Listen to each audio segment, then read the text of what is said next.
एक कहानी से आज की शुरुआत करते हैं। एक बार एक राज्य में एक घोषणा की गई। राजा ने ये घोषणा करवाई कि जो व्यक्ति एक दिन में सुबह से शाम तक जितनी ज़्यादा जगह घेर लेगा वह उसकी हो जाएगी। मैं गिफ्ट पुरस्कार देना चाहता हूँ। जो लोग आना चाहें आ जाएं। जो सर्वाधिक जगह घेरेगा वह उसकी हो जाएगी। लोगों ने कोशिश की कि पूरा राज्य ही क्यों ना घेर लिया जाए। पूरी कोशिश जारी थी और देखा कि सब लोग तो खूब मेहनत में लगे हुए हैं, लेकिन एक ब्राह्मण वो एक छोटी सी घेरा बनाए हुए बैठा है। लोग हंस रहे थे, गुजर रहे थे जो जमीन घेरने के लिए, वो सब देख देख कर हंसते थे। ये आदमी जो कि कितनी ज़्यादा अवसर है और कितना ज़्यादा से ज़्यादा हम ज़मीन घेर सकते हैं, और ये इतना सा घेरा बनाए हुए है। लोग हंस रहे थे। शाम हुई, बल्कि एक शाम की बात नहीं थी, ये कई शामों की बात थी, कई दिनों की बात थी। एक हफ्ते का टाइम दे दिया गया लोगों को।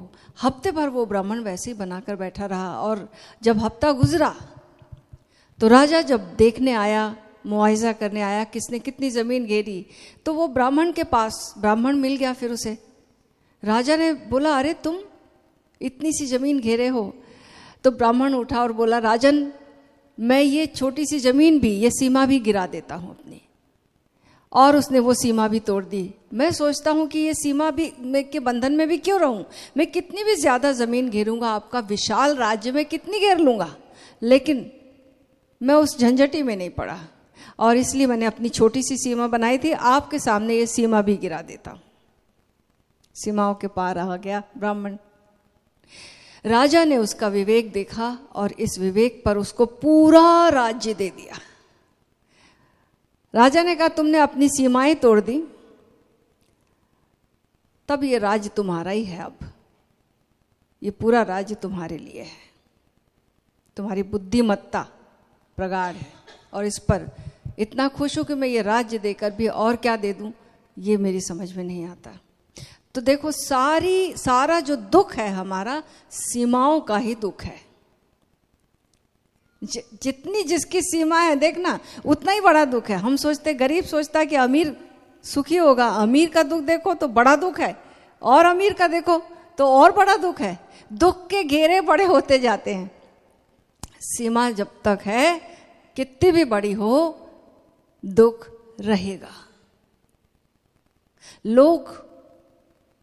दूसरा दुख क्या है? अपूर्ण होने का दुख है, क्योंकि सीमा जो है वो हमें अपूर्ण बनाती है ना, इम्परफेक्ट बनाती है, अपूर्ण बनाती है, अधूरा बनाती है।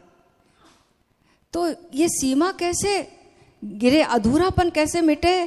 तो हम भरने की कोशिश करते हैं, लोगों से भरते हैं, प्यार से भरते हैं, धन से भरते हैं, यश से भरते हैं, लेकिन भरते भरते भरते भी कहाँ भरता? ये अधूरापन अधूरा ही रहता है। वो लाइन याद है ना, भरी दुनिया में जी नहीं लगता, भरी दुनिया में जी नहीं लगता, जाने किस चीज की कमी है अभी। वो चीज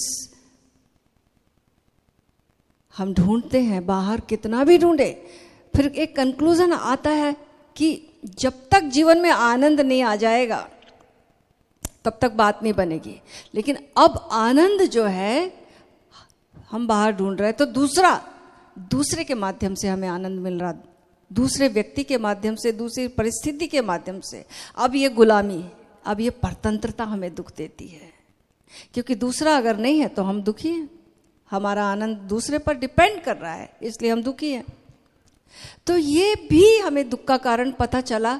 आनंद ये दूसरा कारण जब तक है तब भी बात नहीं बनने वाली, ये दूसरा कब खत्म हो जाएगा, ये डिपेंडेंस कब खत्म हो जाए। यानी कुल मिला के अब निचोड़ आए बात की स्वतंत्रता की चाहत है भीतर, परतंत्रता हमें दुख दे रही है, डिपेंडेंस हमें दुख दे रही, तो कैसे स्वतंत्र हो? तो मोक्ष, इसलिए तो मोक्ष के लिए हम सब क्यों प्रोग्राम करते, क्यों बैठे हैं आज हम इकट्ठे क्यों हुए यहाँ पर? मोक्ष की चाहत है, कोई कह लेगा कि निर्वाण की चाहत है, कोई कह लेगा और किसी कैवल्य की चाहत है। अलग अलग ढंग से एक ही चाहत है आनंद की, और किसी पे डिपेंडेंट, स्वतंत्रता की चाहत है ना, किसी पे डिपेंडेंट ना हो हम। वो आनंद देखो, हमारा नेचर क्या है? हमारा नेचर ये है कि हम परमात्मा लिए बैठे हैं, पूरा ऐश्वर्य लिए बैठे हैं, ब्रह्म लिए बैठे हुए हैं, विस्तार हमारे भीतर है और हम उस विस्तार को बाहर खोज रहे हैं। बाहर जब खोजते हैं तो मिलेगा नहीं, बाहर तो अपूर्ण ही मिलेगा। भीतर हमारा स्वभाव पूर्ण है, लेकिन उस पूर्णता को हम बाहर प्रोजेक्ट कर रहे हैं, बाहर पूर्ण होना चाह रहे हैं। कोई ज्ञान से पूर्ण होना चाह रहा है, लेकिन ज्ञान की भी सीमा है। कोई प्रेम से पूर्ण होना चाह रहा, प्रेम की भी सीमा है। बाहर के प्रेम कब पूरा हुआ? सब अधूरे रह जाते हैं, बाहर के प्रेम कभी पूरे नहीं होते। ज्ञान भी अधूरा रह जाता, बाहर का ज्ञान कितना जान लोगे आप, कितना जान लोगे, फिर भी मान लो स्पेशलाइजेशन हो जाए, आज कितना भी जानने बाहर निकलो, तो जितना जितना स्पेशलाइजेशन होता जाएगा बाकी चीजें छूटती जाएंगी, तो बाकी जगह तो अंधेरा रह जाएगा। तो हम बाहर के ज्ञान से भी अधूरे रहेंगे। तो बात बाहर बनने वाली नहीं है, भीतर खोजना होगा। जब ये बात समझ में आती तो अब हम भीतर की ओर मुड़ते हैं और भीतर खोज में निकलते हैं, और फिर अपने भीतर जब वो अनुभव होता है कि मैं ही मैं हूं इस जहां में, दूसरा तो कोई है ही नहीं, मेरा परम एकांत कोई भंग नहीं कर सकता, मेरा एकांत मेरा है, और यहां पर इनफिनिट आनंद ही आनंद है, और यह किसी पर निर्भर नहीं है। तो जब कोई इसको कई तरीकों से एक्सप्रेस किया जाता है, कोई कहता कि मैंने निर्वाण पा लिया, तो निर्वाण, जब तक निर्वाण नहीं अज्ञान है तब तक मैं हूं यही अज्ञान है ना। और जब निर्वाण हुआ तो मैं हट गया, हूं रह जाता, बस मैं की सीमा दुख देती थी, ये मैं मिट गया, हूं बचा, तो असीम हो गए, बात बन गई, और आनंद ही आनंद है। फिर निर्वाण का दूसरा नाम आनंद ही है, जहां कोई चाह नहीं रह गई, अब इतना भराव आ गया, इतना फैलाव आ गया। ये देह नाचता हुआ मंदिर है प्रभु का, ये देह नाचता हुआ,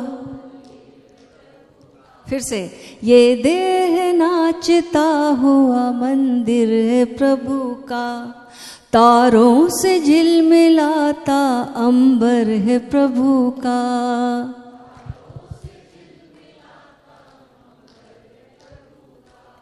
तारों से झिलमिलाता अंबर है प्रभु का,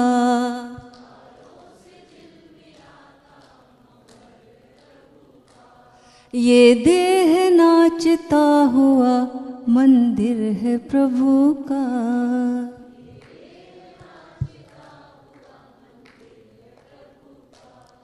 इसको सुकून चैन के फूलों से सजा ले,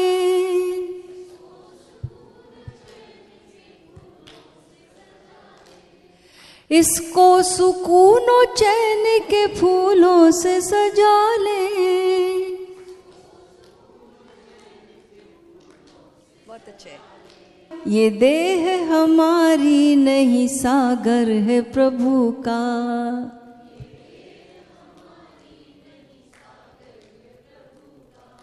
ये देह हमारी नहीं सागर है प्रभु का,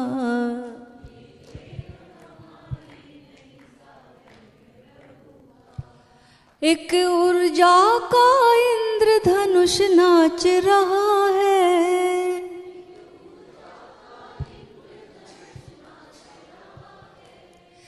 आँखों में झांकता हुआ अंबर है प्रभु का।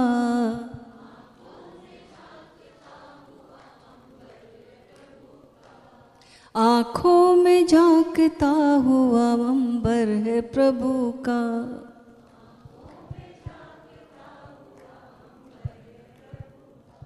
है दिल के आसमां में है हर तारा नाचता।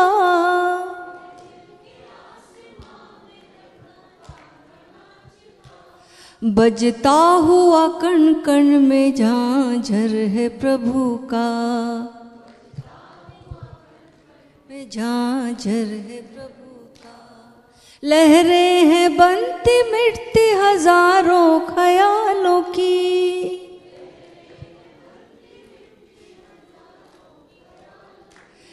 लहरें हैं बनती मिटती हजारों ख्यालों की।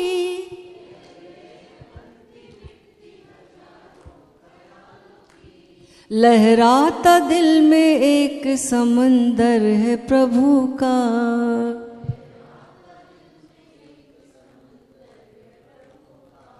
अनहद में क्यों ना रुक के विश्राम हम करें।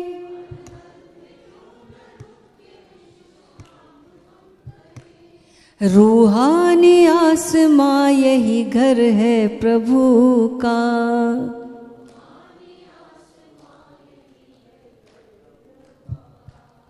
ये देह नाचता हुआ मंदिर है प्रभु का।